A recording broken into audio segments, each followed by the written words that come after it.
What's going on, guys? Seth here from Team Union Seth, here for week 4 of the power rankings in season 2 of the RPL. We are yet again joined by Rishu Hello. and O'Connell, Hi. and this week's guest is the coach of the Durham Granbulls, Fuzzlekin. So say hi. Hello. So week 4, definitely we're starting to heat up in the league a little bit. So looking forward to seeing the rankings this week and getting you guys all back in the loop. So we're gonna get started right into the rankings. So let's see. At number 12 again this week we had the Tauberbischofsheim Teddiursas for both of you guys. So Rishu, do you want to start? Do you want to start this week with them? I want to first begin by complimenting your exemplary pronunciation. I think they'll be very proud in the server this week of how you pronounce that name. I'm not going to talk a lot about the team this week because if you want to know what I think about their match, you should watch the week 3 video because it was essentially the same. Good Volcarona set to get early momentum. I think it's probably a little bit questionable to bring Volcarona for the second week in a row against the Rain team, but it did what it did. It kind of worked. It kind of didn't. It got him some momentum for like the first 2 turns, but then he didn't have an answer to the sweeper that was brought against him, and he got 6-0'd by the second mon that entered the game by his opponent. So, similar to last week, he probably should have brought a Scarfer. He probably should have brought his only Thunderous answer on his team, which was really Nihiligo. I will give him credit for, I guess, kind of learning from his mistakes, because he brought Cloister this week, which he didn't the week before, and that would have theoretically prevented him from getting swept by Mega Swampert, which he did not do to prevent getting swept by Mega Sharpedo the week before. But at the end, the result is the same. It's a 6-0 sweep, very short-lived battle, and so here he is. 0-4 minus 23 is not a good look. But the last 2 weeks are, I guess, a minor step forward again in prep. So maybe he can turn it around. His playoff hopes at this point, very slim, probably non-existent. But the signs are there. So we have to have him at 12, obviously, because, again, 0-4 minus 23, really not a good look. But there are some encouraging signs. All right, Ocon, you can give your thoughts on this one. Well, I'm not seeing the positive Sam sees right now. I think it was basically the same old. The kind of the same 6 months he brought every week came again, I think.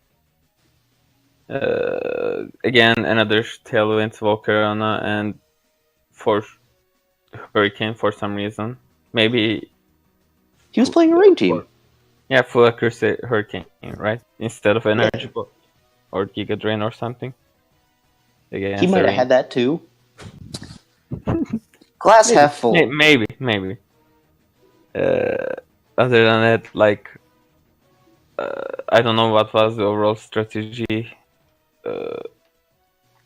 What was the winning play? And for another week, he just set up Tailwind and then just used what was it called, Jellicent against something that is that has some super effective coverage. Like last week, he directly switched it into Sharpedo's Crunch, and this week it switched into the Tornadoes at Thunder, I think. So like, not much to say for me. All right, and Fuzzlekins, what did you think of this match? Yeah, I mean, there's not really much I can say either. It's pretty cut and dry. Didn't have anything to deal with, the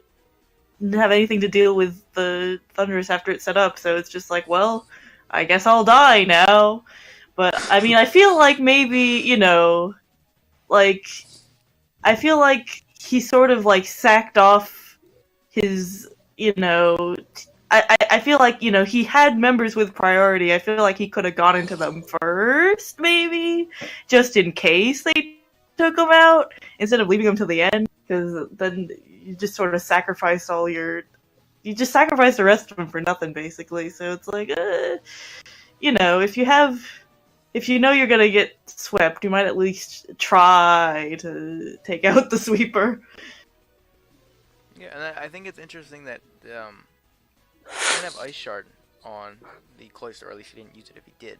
And that could have definitely been a good way to handle the Thunderous, which would have helped, like you said, when the Thundy set up. My assumption is that he probably didn't have it, yeah. Probably, but I'm just saying, like, that could have definitely been a really good answer for that Thunderous. But anyway, we'll move on to our next slot. We have, at number 11, both you guys, yet again, had the Emerald City Espeons, back at number 11, losing their 4th match in a row this week. So, Okan, you can start for this one.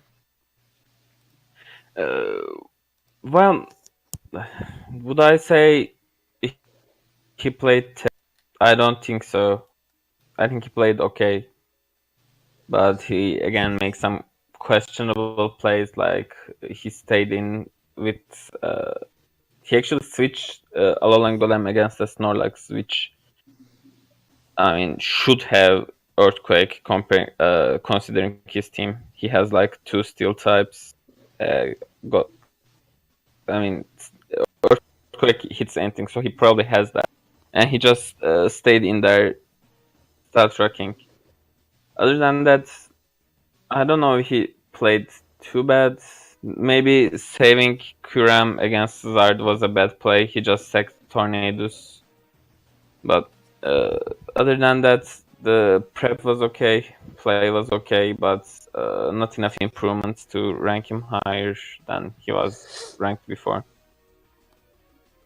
Yeah, I mean, I think it's justified. He lost his 4th match. I think 11 is definitely a good fit. So, Rishi, why don't you talk about why you had him here again? As Okan pointed out, and as we both pointed out last week, it's kind of weird to keep having to rank him this low, because I really don't think he's prepped or played super horribly. And again, that was the case this week. But he just hasn't done enough to win. Okan pointed out some of the plays that I think were questionable. In terms of leaving Alolan Golem in, or switching it into Snorlax, that probably is Earthquake. Alolan Golem is not a safe switch in or leave in on anything, because it's a bad mon with a bad typing. So, like, maybe he switches it in on, or gets away with leaving it in on Banette, and maybe he gets away with getting it in on Charizard. But if he leaves it in on Banette, he gets burned. If he leaves it in on Charizard, the Charizard might have Earthquake. So, like, what is he going to do? That's, I think, leading into my real point, which is I just think his prep is suboptimal. In terms of this game, Scarf Rachi is a win con, is a less than optimal win con just because it's so unreliable. You're relying on 60% hacks. And in this case, he got most of the hacks that he needed in order to try to win with Rachi, and it still didn't work out. Rocks on Alolan Golem is suboptimal just because, again, Alolan Golem is a bad mon. He has a ton of Stealth Rockers. I don't know why he didn't bring something else. Defog on Scyther is suboptimal because it's a Scyther and it's quad weak to Rocks. The fact that he got in before Rocks I think was a good play, but like just having that in terms of team prep as an overall strategy, like I don't really see where that fits in or why he did it. I will give him credit, Superpower and Icy Wind on the Aggron and the Tornadus respectively. Those were both very nice brings. He got unlucky where the Icy Wind didn't kill the Landorus and allowed Rocks to be set back up on his side. That didn't end up mattering too much, but it was still nice prep. I think probably if this was a week to bring, if there is a week to bring type null, I think this was probably the week. Just because he ended up not having enough answers to Mega Banette, and his only really good one was type null. So yeah. I don't know what type null would have done. Probably Toxic Stalled, but he had to do something more, and he didn't. So maybe that was the answer. And just overall, he wasn't really playing the long game. Like, he viewed his win con as Scarf Jirachi, and his opponent's win con was Mega Banette. And when you put those two things together, Mega Banette wins every time. So his long game, his strategy, his overall vision of how this game was going to play out just wasn't as good as his opponent's, and that's ultimately why he lost. He did suffer again from some of the same patience issues we've criticized him for before, but overall it was just another loss. It was another just slightly suboptimal game plan, slightly suboptimal gameplay, and so here he is, 0-4. He did make, we mentioned in the last video, he made a bunch of transactions. Those all took effect the following week. So we'll see how that plays out over the rest of the season. Again, at this point, this game kind of served as like a do or die game for both teams because they both entered 0-3. And in order to keep their playoff hopes alive, they had to win. So this was basically a must-win game for him, and he didn't. So at this point, his playoff hopes are kind of non-existent. But maybe he can try to turn the ship around. Because like we said, he hasn't been doing super horribly, but something needs to change. And so we'll see if he can make those changes moving forward. He can do it. It's not too high of a gap. Like, there's 3 for all teams, and after that, the best team is 2-2. So there's still Yeah, but you look at his schedule; it's not favorable. Okay, then fair. Yeah. So, Fuzzlekins, what did you think of this battle? Yeah, I mean, I generally have to agree. Being the third one to talk after 2 people have gone on for a while, there's not much else to add, generally speaking. But yeah, I just feel like I guess really he just could have prepped better, just because he sort of just had to I don't know if he had to let his team just kind of die, but he just Scyther and Golem basically accomplished next to nothing. So they were sort of just not even there. It was almost like a 4-6. But yeah, it's just sort of like if Scyther as a defogger, you don't want your defogger to be 4 times weak to rocks, because most of the time you're going to be wanting to get rid of stealth rocks. Yeah, I guess it's just sort of I feel like, he could have played to make his teammates last longer, but at the same time, it's sort of he didn't really have a lot that could take a hit from, Landorus very safely, or, too many things that could... Yeah, it just didn't have enough things that could take those strong hits, because, sort of his defensive mons, I don't know, they just weren't great. He just doesn't have enough reliable defense to protect against the really strong offense that the Herdiers brought. Okay. Yeah, I mean, like you guys said, I think it's a matter of he's got a decent team, he plays it well. It just doesn't quite play it well enough week in and week out to jump over that ledge. So I think just with some minor adjustments, he can really start to make a push, and potentially, because like Okan said, that most of the teams are 2-2 or 1-3, so it does make sense that he is still technically in the running and can definitely make a push, possibly. But we'll move on. So Rishu, your number 10 is the Hartford Herdiers, and Okan, you have them at number 9. So Rishu, I'll let you talk about them first, because they did play the Espeons as we just talked about. So we'll go over that game a little bit more in depth. Maybe let's give the word to Fuzzle this time first. Okay. Oh, so I can have a say in. Yeah. Well, see, that puts more pressure on me, because then I have to come up with smart and interesting things to say instead of just being like, yeah, I agree. Yeah, the Herdiers, I mean, they just, they brought a team of really powerful Pokemon and, just did a lot of damage.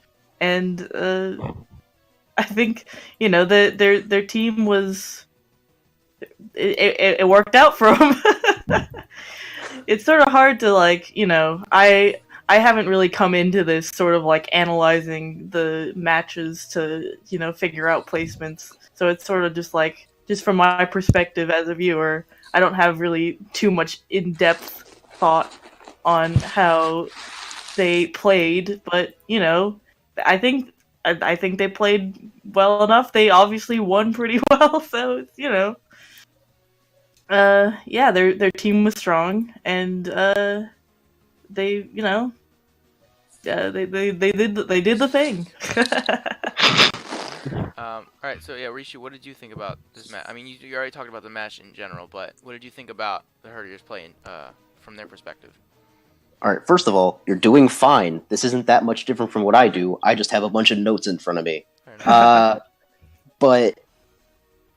so I'll preface this by saying I did want to move them up, but the problem was the team that I had in front of them So the teams that I had at 7 and 9 were involved in a forfeit, and I didn't think it was fair to move either of them based on the fact that neither of them prepped or played, which kind of made it hard for the teams near them to rank. So I will say that if that game had been played, the team that lost that game probably would have been 10, and the team that won that game probably would have been 6 for me. So the team that's at 10, which is the Hartford Herdiers, is really pseudo in my 9 spot, and the team that's at 6 is really pseudo in my 7 spot. But, so like I said, I kind of wanted to move him up, but I didn't want to move him up too far. This was the first week, I think, that we've noticed that he hasn't brought like a super questionable Mon. So like I think he prepped fine. His sets maybe could have been better. Like having a Scarfer that's faster than Jirachi would probably have been nice to avoid some of the hacks and probably improve his differential a bit. He got a little bit lucky with his Landorus not getting killed by the Icy Wind, which allowed him to set up the Stealth Rocks, like I mentioned just before. But again, that didn't matter too much. And he was able to move past his Raikou getting hacks, like Zen Headbutt hitting and getting the flinch. The flinch chance is 40%. There's also a 20% chance to miss. So he probably should have won this game with a higher differential. But he was able to maintain his focus on his win con throughout the entire game, which is something that he's kind of failed to do in weeks past, where, you know, he let his Haxorus die week 3. He's been sacking off a bunch of Mons that are kind of unnecessarily, but more crucially, that have been more integral to his game plan. And that was not the case this week. So, like I mentioned before, he won because he had a better long-term vision of how this game would play out, and his vision won out. So, using the Mega Manette to beat out the Jirachi, he was able to keep his relatively slim playoff chances alive, bolster them a little bit, and maybe get some momentum. So we'll see if he can carry this through. I don't remember who he was supposed to play week 5, but yeah, this is a good sign. So just because I didn't move him up doesn't mean I don't think more highly of him. It's just that circumstances dictate that this is where he is, and I'm encouraged. So yeah, I mean, first win of the season is definitely nice. So Okan, what did you think about the Herdiers game? Yeah, I moved him higher, and I actually had the same concerns with Sam, but I kind of wanted to reward him because this is the first week he really defended his win con, which was Banet. From the beginning, he just needed to weaken everything, and then he could have just sweep with the Shadow Sneak, which he did. So I don't think he made any misplays this week. He had the obvious win con. He played into it, and I think he played really nice. Yeah, the only difference I would make to his prep, I would use the special Lucario instead of physical Lucario, because I'm pretty sure our Sphere does more than close combat to a Megagon. And it's not gonna give you a special defense drop, or physical defense drop, sorry. And he could have, I don't think he would have survived the superpower anyway, but like if he had something weaker to hit that, it would have been more effective. Other than that, yeah, I kind of wanted to reward him for the first time sticking to his win con and winning his first game of the season. Yeah, I mean, like I said before, getting that first win is really crucial, because building off of momentum in league format can be really good, because it really transfers over into prep and into play in general. So building that momentum is something super important, and he can really start to make a push if he keeps this momentum up. So moving on, Okan, you're number 10. You had the Bloomington Glooms, and for Rishu, they are at number 9 for you. Like you had mentioned, they did take a forfeit loss this week, so there's not really a whole lot to talk about. I am curious, real quick, Okan, why you decided to move them down a couple of slots. Don't they just move one slot down? Was it 1? 2? It might have been. no, it was 2. You had him at 8. Did I? Who else? Yeah. Can I just see who else did I move higher than him? Yeah, you had. Let's see, It would have been Indiana because you had them below, and they won. You had the Herdiers at number 9, and then we'll move on to the next slide. You had the Infernapes at number 8. Interesting. Yeah, so I mean, Yeah, again, apparently the playing pays off, and you just move higher. That's fair. I mean, Yeah, I guess you just wanted to reward the winners. So. Yeah, I just want to reward. Yep. I mean, they won. They won. They deserve to be higher now. And like Apes, for example, are 22 right now. They're higher in the rankings. They're doing better. So yeah, I kind of want to reward the winners. So it's not about the Glooms particularly. It's just the other teams that you decided to move up. It's not about them. Like Yeah, I mean it's a weird situation with the forfeit anyway, but we'll move on. We'll go. We'll actually talk about your number 8, Okan. You had the Indiana Infernapes, and Risha, you had them at number 6, so they moved up a little bit for both you guys. So Okan, you can talk about their game first. Yeah, I will, but I'm gonna let you open the. Yeah. Okay. Yeah. I mean, actually, yeah, I did. I kind of want to reward him, but how much there is to reward for this game? He didn't do any huge misplay, which is actually not clicking Thunder. He didn't do that. Well done. That's all. All right, Rishu, anything to add to that? That beautiful analysis. That was very, very eloquent, very succinct. Yeah, can't say much about the prep because we didn't see 4 of the Mons. I'll assume they were pretty good. I will point out Hidden Power Flying on Thunderous, pretty good, because Thunderous doesn't naturally learn a good flying type move, or a good special flying type move at least. So he abused what was a very good matchup, and then he took the lessons that he learned. This is probably the most encouraging part, because he watched what happened the week before when his opponent played the other inferior, like what we consider the inferiorly constructed rain team. And so he's like, you know what? I bet I could do that. And then he did it. And it worked. So, like... Yeah. He may get punished for, like, trying to do something similar in the future, where he sets up his win con turn 3. Because that doesn't always tend to work out. But he picked up a 6-0 this week. So I moved him up. It was, again, a kind of a weird situation, because I didn't really want to move him up all the way to 6. But... we'll talk about my number 8, and then I couldn't put him at 7. So this is what it is. He'll be tested a little bit in week 5, and we'll see how that goes. But for now, this is it. Fuzzikins, do you have anything to add to this battle? Again, when you only see 2 Mons on his side, and 90% of the time it's the one Mon who is set up and is sweeping. There's not much you can add other than, well, I mean, good job, you set up and sweep. Set up and swept, I guess. Yeah, you did it. I think it'll be interesting in the coming weeks to see if he can learn from this and able to adapt his play, because Rishu, like you said, he kind of learned from the other rain team a little bit. And to see if he can continue to do that and not try the same thing every week will definitely be a good test to see where he'll be at. But we'll move on to Risha, your number 8, and Okan, your number 7, the Twinleaf Town Torterras. Okan, you played them this week, but Risha, I'll let you talk about them first. So go ahead, I'll pull up the battle. Okay, so at number 8, right, I have the Twinleaf Town Torterras, coached by Paul, a.k.a. professional Minecraft player, a.k.a. some random fellow, a.k.a. guy who had a terrible matchup and got 6-0'd. Feels bad, man. He got, like, straight up embarrassed. I didn't want to move him this far down, because he did beat the Infernapes earlier in the season in a pretty convincing fashion. But, like, this game was just brutal, right? His matchup was bad, but he didn't do anything creative in prep at all, besides, like, physically, there's a Whooper on your screen right now. That's pretty creative, I guess. And he didn't do anything in Whooper play. was, like, the MVP.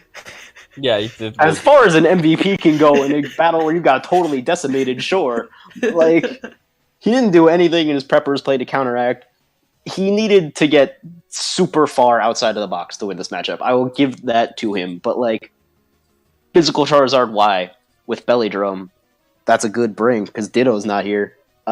Physical Tapu Koko would have been a nicer bring. Some kind of Venusaur. Did you know that Venusaur gets block? So if he could have lured in a Blissey with a block of Venusaur and then killed it with Leech Seed, I would have been eternally grateful. These are all things, that's just a couple examples of things that I think he probably should have brought or at least thought of, and there's no evidence that that happened. So, in a bad matchup, he let you, O'Connell, out-prep him, and that just doomed him from the start. Like, this game was over way before it even began. And he didn't do any... Now. You are saying, like, I shouldn't be able to... And it was pretty easy, to be honest. Like... That's what I'm saying. No, you won this game way before it even started, and he didn't do anything in his play to change that at all. So he got wiped. He wasn't able to catch you off guard, and we're watching poor Whooper get Toxapex right here. This game every game increasingly is making me more mad that people are failing to do anything about your team. But here we are. So I felt really compelled to move him down. So here he is, number 8. Good job, Paul. Well, hey, week 6, I'm trying to make a move in there. Yeah. Let's go. Ocon, what did you think being on the attacking end of this decimation, we'll call it? Okay. I think Sam is being kind of harsh on him because, if I didn't, I got really lucky in that game, like Poison Jab, Toxic first turn. I got 3 crits in a row. If none of this happened, I would still won at least 4. If none of that happened, you would have won 5-0. Maybe 5-0, yeah. It wouldn't change much. Then, I had a really pretty good matchup. Zard was really useless against my team. Special Tapu Koko was really, really useless against my team. I don't understand why he didn't bring physical Tapu Koko, which actually had a chance to do something. Which was the scariest one for me while I prepped. And he prepped too hard for Linun. He was scared for it. I know he was scared for it. He got sweat before. What you guys don't understand is I traumatized Paul with this team before.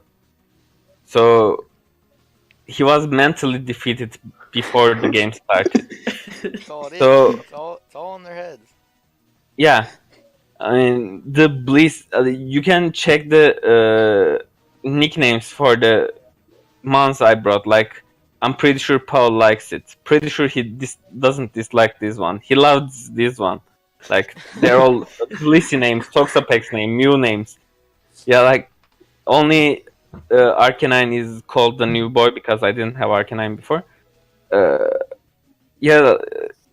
And I had a good matchup already. I have the mental higher ground, so everything worked for me, and that's why I dropped him one spot. Like I said, there was some clear. He could have done better, but still he kinda did his best. So good day to be Paul. Not to. Yeah, Fuzzikins, do you have anything to add for this one?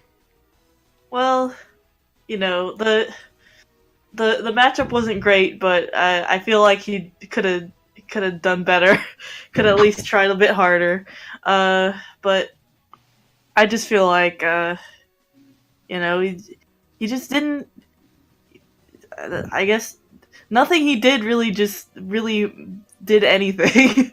There's very little impact on O'Connell at all. So it's man, it just feels bad, man. Yeah, I feel like if you're going to play a stall team like this, you need to have a pretty specific strategy to take it out. And it seemed like he either didn't have that strategy or it fell apart extremely early. And as you mentioned, physical Koko could have been scary. He's shown in the past that he's not afraid to bring physical Koko and that He He likes brought it. physical Coco the week before. Yeah. So like Yeah. that choice is definitely interesting. It's not like he has anything against physical Coco, so that's definitely something to note. But so moving on, Risha, you're number 7, the Barbados Bibarrels, and Okan, you had them at number 6. So again, this was a team on the team involved in the forfeit. So not a whole lot to talk about here. But we will continue on from here. So we're going to talk about both of your number 5s. We're going to talk about the Colorado Crawdaunts. So, Fuzzlekins, I'll let you talk about this battle a little bit first and give your insight, and then Rishi, you can jump in after that. Well, I mean, let's see. What can I say? I think, I mean, they're not. Maybe someone else should go first because I don't feel like I have my thoughts completely in order. But I feel like they're not playing bad. For a mono water rain team, they did pretty. They put in some work against you, but you were just able to bring mons that were good against their team, and you whittled away at them and you just took them out. I guess the fact that I gotta scroll through this battle a bit more, but the fact that your Infernape was able to get in, some kills against a mono water rain team says something.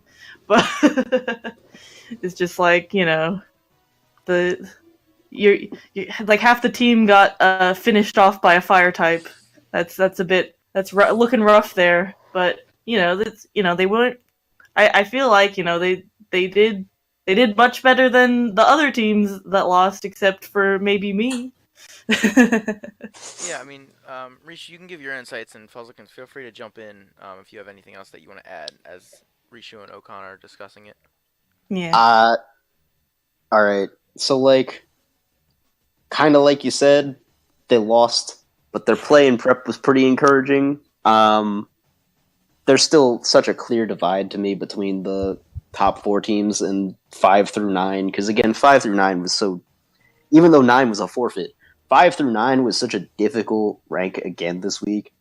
There's a lot of parity in the middle of this league, so the playoff race is going to be really encouraging, especially given all the variables the scheduling has thrown in.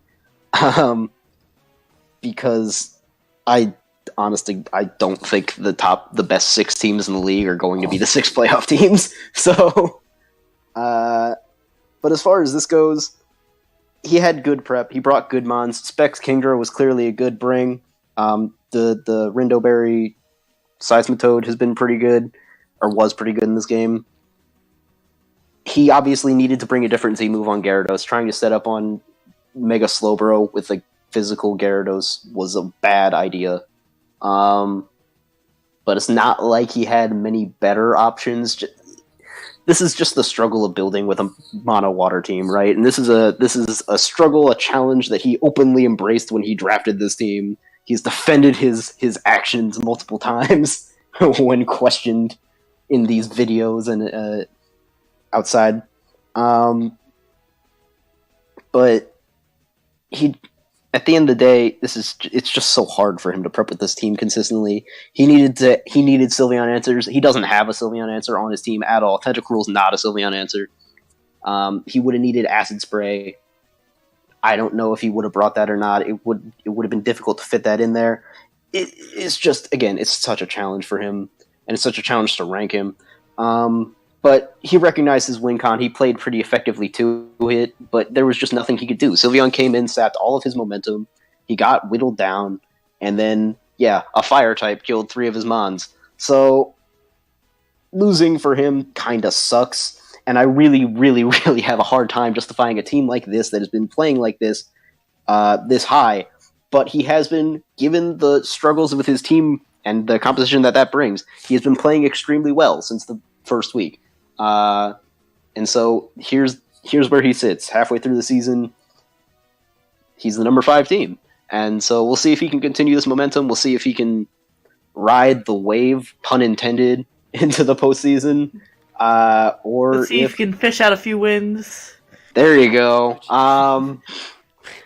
Or or if his boat sinks, I got nothing. I Okanio. don't condone. I'm not full even points gonna on my try channel. that. Well, if I were to give the most improved player award from the I think he is the one improving the most, definitely. Like, he's learning, he's the one doing the helpful traits. He's the one learning, adapting. But then again, I ranked him fifth. Then I watched the game again when Seth just released the commentary, and then I watched it again today to just remember the game. And I kind of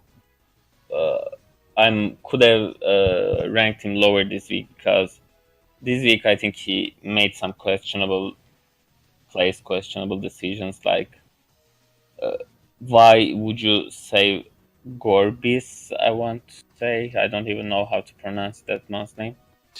The little snake fish thingy.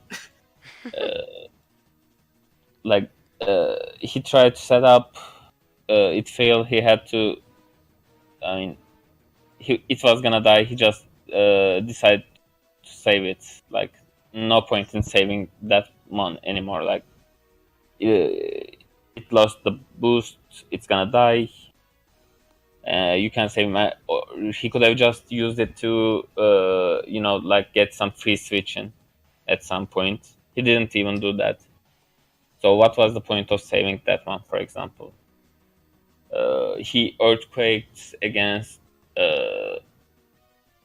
Sylveon twice, I think. While he could have poisoned up with Seismitoad. That was also questionable. At some point, he could have killed it, I think, but he decided to earthquake instead. Something like that. So there were some real questionable plays. But then again, like I said, he's learning, he's trying to be better, which are qualities I appreciate, and I think he'll make the playoffs this season. But I'm hoping next season he will have at least 3 or 4 months that are not water types, and then he will succeed even further. Yeah, I think to Rishu's point, he's definitely getting better each week. So like week in and week out, he's prepping better, he's playing better, and he's learning, which is I think extremely important. And even though there is somewhat of a divide between the top 4 and everyone else, he's definitely starting to pull away as one of the better teams in that middle ground. He's consistently playing better and getting higher. So definitely good signs of things to come for the rest of the season for him. So we'll move on to both of your number 4s. We had the Durham Granbulls. So Fuzzlecons, I'll actually let you talk first again about your match and give your thoughts on it, and then we'll give Rishu and Okan their time. Well, this one I definitely feel qualified I can talk about.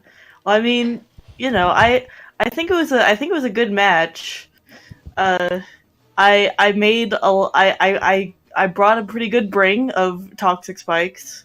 I feel like I was doing pretty well, and just until Substitute really screwed me over. I guess the best possible counter I could have had to it, I let die pretty early on because it was my Toxic Spiker, Excelluar, who did his job, and so I was like, okay, well, I can just get a free switch in. But little did I know that could have saved me in the end there. But yeah, I feel like I played I feel like I played well. I made some good predictions in there. But Rishu, you played really well too, and it was a good match. It was really close, and we both played well. Rishu, you can kind of respond and give your thoughts. Okay, so have you ranked at number 4 again? I called the match you played week 3 the best match in league history. Hard to tell whether this game was better. The nicknames were definitely better. Shoutouts to Bitch Patrol. Yeah. So, for the vast majority of this game, you outplayed the team that O'Connell continues to insist is the second best team in this league, despite empirical evidence to the contrary. Which, hats off to you, very impressive. But like you said, your prep was very, very good in this game. I don't know why I expected you to bring Blacephalon and Cryogonal more so, but the fact that neither of them was there was probably more so evidence of good prep than an oversight. One mon that I think you might have been better off bringing was Zangoose, which sounds really weird to say because Zangoose is kind of bad. But I didn't have a good Zangoose answer on my entire team, so. Well, I mean, the thing is, you have a rock steel type with high defense. Obviously I can bring a fighting type move, but also you have, you have a very physically defensive ghost type in Cofagrigus, who also has Mummy, so he can get rid of Toxic Boost. And I've used Cofagrigus before, and basically I know that it's like, well, that's gonna wall my Zangoose pretty hard, unless I bring a dark type move. Well, I mean, still does pretty well, but as soon as I get rid of Toxic Boost, Zangoose gets nerfed pretty hard. So I was just like, I don't know how much it'll really do. I'd rather use that slot for something else. Which is understandable, but I was legitimately very worried about Zangoose, and that was not there. But bringing T-Spikes was good. Bringing Unaware Clefable, I have noticed that you've been bringing Unaware Clefable a lot, which I do view as kind of a problem. Yeah, but in this game it turned. I like Magic Guard more than I like Unaware, but I feel like just in the teams I've been facing, I'm afraid of setup from specific mons, and I know that if I bring Unaware, if they do set up, I can at least get the hit from them and then do something back to them. Because the way I build Clefable is that I usually, I try to make them all around useful, but I'm specifically looking at specific mons I think they're going to bring and then build it around so I can take hits from them and then do something useful and live or whatever in return. I don't remember what exactly I was trying. Probably, what specific my guess would be setup? Zygarde. Yeah, Zygarde, I think. My assumption would be Zygarde, which I didn't bring. Yeah. But also, Blaziken Speed Boost Sword Stance. Yeah. So, Unaware Clefable. Absol's less of a threat, because Absol would have had Iron Tail, and it would have done 75% anyway. Yeah. So, but yeah, Unaware Clefable ended up being a good bring, because it was a really big wrench in the Mesprit plan. Amoonguss was also a very good bring, just because Tangrowth is super good against your team, except for the one mon. Whew! That Amoonguss. So play was really outstanding up until the end game. And at that point, you were playing effectively to your win con, which was Crocodile / Metagross pushing buttons and killing stuff. Mm-hmm. But you lost under prepping for a threat that I would think is generally pretty unexpected, which is a low tier setup sweeper. And then you played somewhat suboptimally around it. I was just trying to make some predictions and they didn't really work out, so it was like, well, yeah. I've sort of gotten myself into a position where I can't really win, but I'll still try to win anyway. Yeah, because, I don't know. There was a chance, if you go into Crocodile there instead of Amoonguss, you're really locked into a 50-50, because at that point you didn't know if I had a move. I had a move to either kill Crocodile or kill Metagross, probably. So you had to pick one. And if I did actually have Dazzling Gleam, you go in Crocodile there, you lose anyway. But in the circumstance that did end up happening, I think going into Crocodile there would have been better, because it would have made it difficult. You would have popped the sub, and I wouldn't have killed you. So it would have made it difficult. I would have had to go into Tangrowth, and it would have made it difficult for me to sleep powder, because Amoonguss still would have been alive. So it would have been a different endgame. I'm not sure you still would have won, but it would have increased your chances. And so the last 2 weeks, you've gotten 1-0'd by 2 undefeated teams. I really can't move you down, because you've been playing probably better, honestly, week in, week out. And your schedule's really not doing you any favors at all. But I do firmly believe that you are the 4th best team in this league. You Yay. have been the fourth best team in this league. There is nothing that can convince me at this point that you aren't the fourth best team in this league, including missing the playoffs, which is an unfortunate possibility. So, well, it would just be more of the same for me, really. I always barely miss playoffs. I mean, the thing is, like, even with your schedule, if you lose to the teams that are ahead of you, because the matches are close, I think differential alone may get you in the playoffs. Yeah. So, Okan, I'll let I you just give your have to do better than the people beneath me. Exactly. So, Okan, you can give your thoughts real quick before we move on to the top 3. Well, yeah.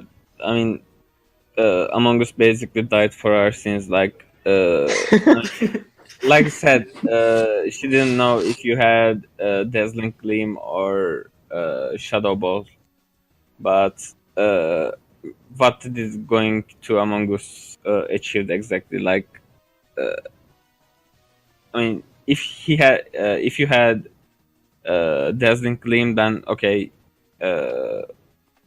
same thing's gonna happen. You're gonna lose anyway. But the only win con at that point is he's not having the Dazzling Gleam. You should have always go to the Crook there. Like, otherwise you're already gonna lose anyway. But if he doesn't, you could have just knock off and forced him to switch out. Then gonna come back, take more rock, stat rock damage or something. Like, it was basically, again, like last week, it was again kind of 50-50 game. And again, it was another 50-50 loss. So that's why, I mean, fourth place is, for me as well, it's a quite secure place at this point. But yeah, like, maybe just kind of work on the end game. Other than that, I don't see any prep as good, really good brings. I would have definitely bring Blessaphalon here against, like, maybe a Scarf Trick Blessaphalon could have been really good. Okay. I don't know, it's just difficult to bring Blacephalon in the matchup against Mega Absol. But... yeah, it is. Sure. But anyway, so we'll move on to our top 3, which hasn't changed in terms of what the teams are in all 4 of these weeks. They've been moved around slightly, but Okan, you can go first. We'll talk about your number 3, my team, the Philadelphia Fearows, and then Risha, you'll speak next. I mean, top 3 didn't change, so we agreed the 4th best team. So Sam defeated that, so Seth, you are the 3rd. And like I said, I mean, after watching the game, your opponent made mistakes, but you also had some questionable plays, which I don't remember right now. For once, your obsession with Pelipper being scarfed for some reason, I don't understand where that comes from, but you just kept saying, okay, the Pelipper is scarfed. I know Pelipper is scarfed. And I think the thing in... I don't know what's your Gyarados switching, if it was the Z crunch there. I'm pretty sure like he was +2 when he Z mode, right? Yo, I'm gonna calc this right now. I bet he would have lived. I'm pretty sure +2 Z Black Hole Eclipse kills. The Slowbro? Yeah. We'll see. Just keep I going. don't know, man. Perfect. I'm not sure. I don't think I calced it. I mean, I was fully physically defensive. I mean, he used the proper Z against me. He couldn't use it. The guy just died before he did, but he actually bring the proper Z. I don't know why he had Z water against you. Like, against what? Like, Infernapes is gonna die anyway. Might have been for like Right. Sylveon. Maybe. True, Just maybe. have a really strong boosted attack. Yeah, it's not gonna take +2 waterfall anyway, like, or even what +1. It's not that bulky physically. Sylveon's a special defense summon. I think the Slowbro was the scarier threat, but maybe he believed Sharpedo was enough for that. I don't know. Possibly. Yeah, like other than that, I mean, being with Infernape against the Rain team is impressive. The Pashoberry play was again impressive. Not much to say. Like you didn't have any plays. You used the Sylveon pretty well. Another stall game. Shame. Other than that, yeah, like cool prep, good play, kind of. Well, we get used to it, so it's easier to criticize for him. But you played good. Like when the excellency becomes like an everyday thing, so I expect more from you. Like I don't know. Yeah, no, that's perfectly fair. I will. Oh yeah, the play I criticize now it came like switching the. I mean you would have won anyway, I think. But the switching Infernape on size method, why you could have just sacrificed something than win. I No, think that was kind I of. think that was he for two was reasons. sacking One- Infernape so he could get Jolteon in and No, win. no, no. But So that was for two reasons. One, I was predicting the poison jab, and I knew Ape lived. I wanted to get the 3 kills with Ape for the MVP race, and I also wanted to keep a +3 differential because I know my differential is a bit lower, and I wanted to make sure that stayed up. So that was why. So it was a greed play. Yeah, but like I said, he for some reason twice earthquaked while he had poison jab, so he would have just like random EQ there. Yeah. But that was a really risky play. I mean, it was a calculated risk at that point. But like I said, I really wanted the 3-0 specifically just to help boost my differential because I've had a lot of 1-0s over the last couple of weeks. But Risha, you can give your thoughts and then why you put me at number 2 again above your own team. all right, you again kept really consistent. You've been playing consistently, not like dominating, but well, since the beginning, and same thing with the prep. You made pretty uncharacteristic mistakes, I would say. Obviously, misdiagnosing the Pelipper as Scarfed. I think we found out after the game it was Focus Sash. Noticing that 5 turns of rain was cool. Not noticing that it kept switching out after things was not cool. You put Sylveon in kind of a bad situation against Kingdra because you could have just sacked off Roserade. There was no point. You made it so that you like kept having to Wish and Protect and hoping he didn't switch into Seismitoad, and it was just not a good situation for Sylveon to be in, especially since Sylveon eventually carried you to the victory. But you understood how the game needed to be won, right? So the Evolution's doing work, chipping his team down, getting the Mach Punch, going for the greedy play. It's all a formula. It's all a long-term vision. So given how good your matchup was, enough to keep an unblemished record. Unfortunately, round playoff game. So I don't blame you for trying to not be that person, because I know I sure as hell don't want to be that person. But we now have empirical data, by the way, because he played much better in his match against Fuzzlekins than I did, and he had much more control for much longer. So I don't understand your insistence on putting him second Okanio, or on putting him third Okanio. But Both of you had 1-0, and both of you had won the 50-50 play, so I don't think that changes how I feel about it. Nonsense. He is the second best team. I insist that he is better than me, especially given that he is God, as we learned from last week's guest. But yeah, so there's nothing changed for me. By the way, the +2 Z Dark kills. No, you're not calcing max defense. He lived. Was it max defense? Yeah. It was Yeah. Max. 95%. Wait a sec. So Fuzzlekins, why don't you weigh It in a wasn't little full bit? health though. Fuzzlekins, you weigh in a little bit. Yeah, you brought a pretty solid team, and yeah, I guess you're good. You play good, and I guess you did well. And I sort of agree with the other two that I think you could have done better even, but I think I don't even know what else there is to say really. Yeah, I mean, definitely not one of my better weeks. I think it's funny how once we get to the top 3, all of us just become so much more critical on each other and on ourselves than like for everyone else. It's like, oh, they did this well, they did this well, they're improving, and then all of us just like, all right, this was wrong. I think Okan, you brought up a really good point of like excellence is like expected with us, and then the little things we just kind of nitpick at. Nah, dude, we're the 3 worst undefeated teams in the history of Draft League. So Talk about yourself. yeah, Risha, you can talk about your own team that you had at number 3, and Okan, you had him at number 2. My team that is empirically worse than Seth's team. So I underprepped for T-Spikes. That much is pretty obvious. In hindsight, I guess I should have brought Crobat. I was just scared because Crobat's a pretty free switch into Mega Metagross. And in the situation where you're playing him, I don't want to give that thing free switch-ins.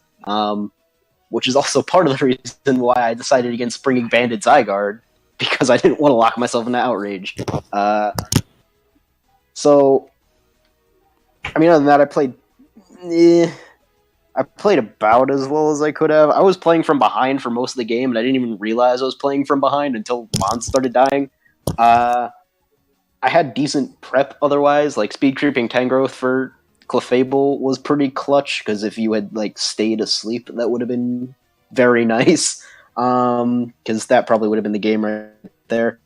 Second was Assault Vest, because I decided that I didn't want Vaporeon to be a free Rotom switch-in as my counter to Blacephalon, and that ended up putting in a little bit of work against the Clefable and the Rotom as well. And then the MVP, second Mew, the second coming, Mesprit, because Subcom Mine was just a good bring. I don't know what else to say. I played like as soon as I opened up this matchup, right? I look at a Selgor and Crocodile as the only things that are stopping Mesprit from sweeping, and then I see that Unaware Clefable is in the game, and that throws a whole wrench into it. But I focused my entire efforts on killing Crocodile, essentially, because I knew a Selgor was either going to kill itself or die really early, because that's just what a Selgor does. Which is why I stayed in with Stack Attack and Gyro Balled it. And it's why I did a lot of what I did throughout the rest of the game to try to get Crocodile in so I could kill it. I ultimately didn't succeed, but I was able to use the rocks and setting up an Amoonguss to my advantage to win anyway. But this game was out of my control for most of it. I got outplayed. I thought, essentially, when Stack Attack died, I was pretty sure I was going to lose. But here I am. I won. The worst undefeated team out of the 3 worst undefeated teams in history. That's it. Thing changed. Next. So Okan, why don't you give your apparently very high opinion of his play? I mean, he's here despite having one of the worst megas in the history with Mega Outcome. Jesus Christ. Roasted. And like he's saying second Mew, but like no one's compared to Mew. I compared it to Mew. Look at its nickname. Okay, you suck now. You're ranked 12th. I hope you're happy. But yeah, like I mean, the prep was there. It was good. That's one looks your Mesprit. That Mesprit play is really good. I'm gonna go with Mesprit. I'm hoping it is that one. It's that one. Yeah. Okay. I mean, that was pretty good. The Tangrowth outspeeding the Clive was really well thought, well played. Yeah, but you could have. I mean, she just experienced having no entry hazards hurts, so it was obvious she was gonna have something. So I think you should have had defog there, like just to be able to, get rid of some. Don't you have any other defogger other than? I mean, you had Rotom. I brought AV Blaziken, and Comfy had a terrible matchup, so like it was Crobat or bust, and I didn't want Crobat to be there. No, you could have. But yeah, the bug lead was obvious. You couldn't have leads. The worst Mega and Mega Evolve. So yeah, like the play was actually good. Like, you are not giving yourself enough credit to make me look worse for ranking myself 1, even though I deserve it. I mean, yeah, I'm not gonna say too much. We already talked about the game, but Okay. let's So move on. Fuzzikins, do you have any last words about this one? Yeah, I mean, I also thought I was gonna win, but no, no, it was good. It was a good match. You, I think you did well. It was going pretty poorly for you, but then you had your win con and you won with it, so worked out. Okay. So we'll move on to the final team. Fuzzikins, do you want to talk about this one a little bit first? Talk about Okan's battle. Well, it wasn't so much a battle and more so much, someone desperately throwing pebbles at like a giant stone wall and hoping it would collapse. Really, it's, your team is just so thick that you really gotta hit hard and just completely, you gotta bring those wall breakers that can just smash open your walls, and he Like Mega he Man didn't Teddiursas? have them. Yeah, That's he. So I yeah, mean, his wall breaker is Mega Charizard Y against a team with Toxapex and Blissey. yeah. So, I mean, Okan, you But can. yeah, your team's just good. You brought a good team, and I don't know what else I can say. You're number one for a reason. So yeah. Oh, I mean, Okan, you can hype yourself up a little bit more. Okay. First of all, I wanna say the turn 3 play. I think I brought the Pex against Hitmonchan, and it was obvious he was gonna switch out into Tapu Koko, and I just poison jab there. That was a good play. Like, I won the game there. I mean, just genius. And then using Chlorophyll Levani against the Sun team against. I don't think he expected. He just switched into Ninetales to kill Levani there, and like he said, "Okay, watch me miss the Fire Blast there," and then just died to Zimu. He didn't see any coming, which he should have. I knew that he was gonna have some techie Linoon answer. I had Linoon in the back. Like, my sweeper this game, when I build the team, I planned that Levani. I had bulk up and baton pass on Mew, just so I could have just pass some defense and attack onto Levani. Levani also had Sword Stance, just in case it would have come on something like Shift 3, so it could have get a free setup. But yeah, like, Lino was just there to mess with his mind at that point.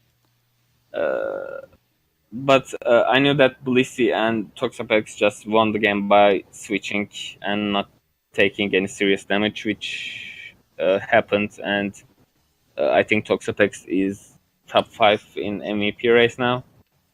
It's a tie. Totally deserved. It should be higher. I don't know. So yeah, that's all. Okay. Rishu, closing thoughts. All right, so this was more of the same. This is getting honestly kind of annoying. Your prep was really good. That Levani set, I don't think anyone hyped up enough. But Chlorophyll Levani, I don't care how Galaxy Brain you think that one play was. Chlorophyll Levani was big time universe multiverse encompassing brain, right? And I don't know what the Z move was. I'll assume it was double edge Giga Impact. Doesn't really. Oh, it's return. Yeah. I would have gone for bigger damage, but I don't know if it gets double edge or not. Double edge. It doesn't have double edge? Okay, so there you go. Yeah, Levani, good prep. We didn't even get to see the Mew set. I'll assume it was good, because your Mew prep so far has actually been very impressive. And then you won the game by kind of annoying him to death with Blissey and Toxapex, and it's slowly working on me too, and I don't even play you. So you let You let your opponent's subpar prep and his terrible, terrible, awful matchup against you carry, and then you won. You are the best of the worst undefeated teams in history. You have the best differential of the three of us. I actually have a better differential than Seth does right now, but Significantly. we'll see if it's not that much higher. We'll see if it changes. But yeah, again, we said this the past 2 weeks. It is on somebody else who plays you to force you to change. And if what you're doing is working, and it's working this well, there's absolutely no reason for you to do anything different from what you're doing right now. I'm just hoping it's me. Falls-Against, we're counting on you. That's the attitude. I feel like my we'll see what matchup happens. is pretty decent. But that's it. Number 1. Here's a hint. Bring Mega Metagurs. Very helpful. I wonder. Maybe I won't. Just to throw a wrench in there. Just to win the mental high ground. Sun Tzu, Art of War. Jeez. All right, so that about wraps up the power rankings for week 4. Thank you guys again for joining me, and thank you, Puzzlekins, for being the guest for this week. A lot happened in week 4. I'm looking forward to 6 battles in week 5 instead of just 5. Things are really starting to heat up. Playoff spots are starting to get up for grabs. A couple people are being slowly eliminated, and a couple are slowly grabbing their spots. So I'm excited to see how the next week is going to turn out, and I'm looking forward to some good matchups. So thank you guys so much for watching. Feel free to leave a comment down below if you want to give your own rankings, or just comment on Ocon or Richu's rankings, and anything else about the other battles. Don't forget to leave a like and subscribe. We'll see you guys in the next one.